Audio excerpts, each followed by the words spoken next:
The first step to overcoming money problems is to understand your current financial state.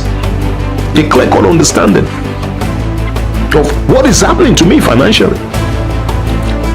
Create a clear picture of your income. 1. Expenses. 2. Debt. 3. And savings. 4. Number 1, income. And number 4, savings. Will keep money in your pocket always. Always. So if you've got number 1, which is an income, that's good, because that will keep money in your pocket. If you don't have number 4, which is savings, we need to work on making that happen.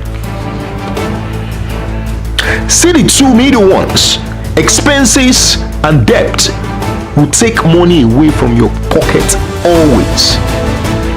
They are the drain pipe through which money goes out. It's like a channel, a tunnel. Money comes in through income. You're able to trap money through savings. See those two pipes, expenses and debt. They are the channel through which money flows out like water. Flows out like water. So you must become your own financial plumber. By plugging the pipe and shrinking it. Don't have a big pipe, have a small pipe for your debt. Have a tiny pipe, very tiny pipe for your expenses. So that you can trap number 4 while you keep money coming in from the income. Most people have their income structure, no savings structure, and they have 2 giant pipes of debt and expenses. 2 giant, very big, massive hole through which money is flowing out. While I'm spending more time on this, is we need to have a clear picture of what our financial state is, and this 4 is the key pillar to every human being that has one thing or the other to do with money. Have to go through. At some stage you're gonna have income. Whether you're working, you're getting salary, income will come in. Whether you've got a business, you're running your own thing, income will come.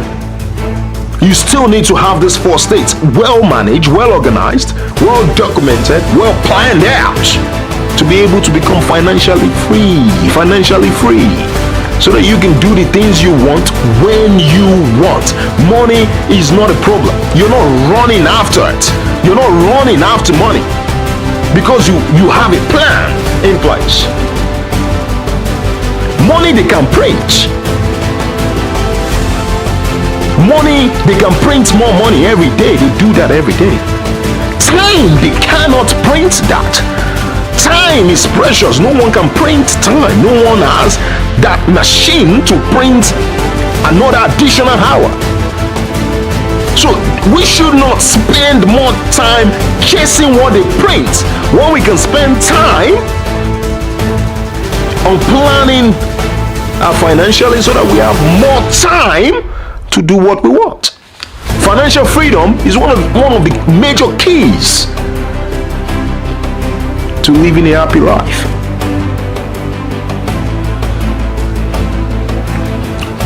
Set clear financial goals.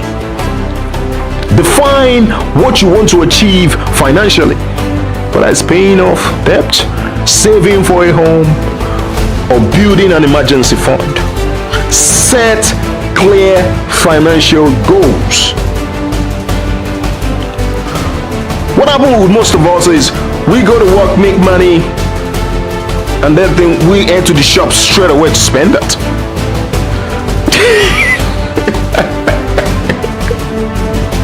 I have a budget, but this week, this is how much I'm going to spend. Unless anything else happens that I can't deal with, this is how much I'm going to spend. One of the famous musicians once said, Akon, he said, to stay rich, you have to stay stingy. Yes, you have to stay stingy. What I'm saying this is that pipe that I mentioned earlier, that big financial pipe of expenses and debt. You need to keep it small. You have to spend money, I get that. You have to buy food, you have to buy fuel if you own a car. Yeah, there's some key expenses that you need, I get that.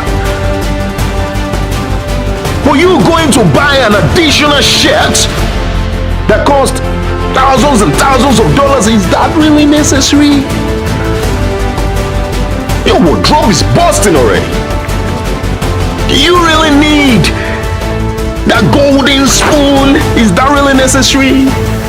I'm not saying we shouldn't enjoy and buy things for ourselves, but cut down on unnecessary expenses. Unnecessary expenses. Another key is to prioritize debt repayment. This is very common in our time now. Everyone has one form of debt or the other. I think the major one is the good debt, which is a house, because you have that asset increase in terms of what? And I mentioned something there, asset increase in terms of what? So it's an asset, so it traps money, and over time you're not going to see the money is not going to be in your bank account. It's over time that money is going to grow. It's going to grow. Like if you buy a house, let's say, I don't know, $10,000 for example, in so year, maybe 2011, 20 years later, that $10,000 will have become probably $50,000. You can't touch it. It's not saying anyone's going to add $50,000 to your bank account. Why that happened is over time inflation has happened, prices in goods and services has gone up. So that's an asset. That's something you can keep. People will call that good debt. But at the same time, you still have to keep an eye on it. I'm going to come to that. The other one is some people will go ahead and probably buy a car loan. It's your money. You can do whatever you want with it. But there are some debts that, do you really need to have them? If you can get yourself in a spot and make this financial plan, oh yes, I can actually afford this debt, doesn't mean I should actually go into this debt. Again, blocking those two pipes. Because you can afford doesn't mean you should do it. Because what would happen? Number 3, expenses. No, number 3, debt will go up. And expenses in terms of insurances around that debt will join, and then it will go up, taking away more from your income and reducing the amount you can save. Then you're back to chasing money. See the cycle? You're back to running after what it brings. See the cycle? You're back to committing your time to run after it. But something started it.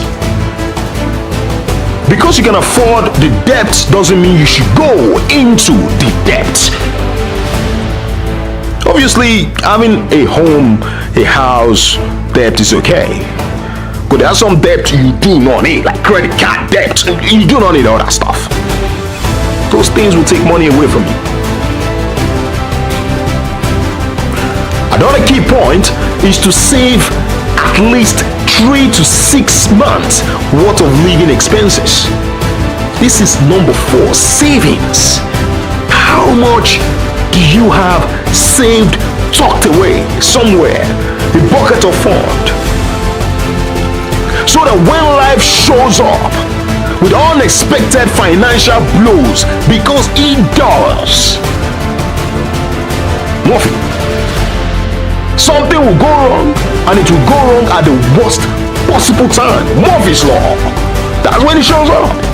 When you don't have money, that is when everything is disorganized with you financially. That's when Murphy shows up financially. Now you do not have money, that's when I need you to spend on this surgery. You do not have money, that's when I need you to spend on this particular car. Or your family member is unwell, something that has to do with your finances will creep up when you do not have money. What saves you? Probably the bank if you go to them, but what saves you more at that time? Because if you go to the bank, you're going to get into more debt, and we're trying to walk away from that angle. What saves you is your bucket of savings. The money you go to, those money you tuck away, you didn't use to buy the extra shirt. Those money you tuck away, you didn't use to buy the extra shoe, is what saves you when financial morphe shows up.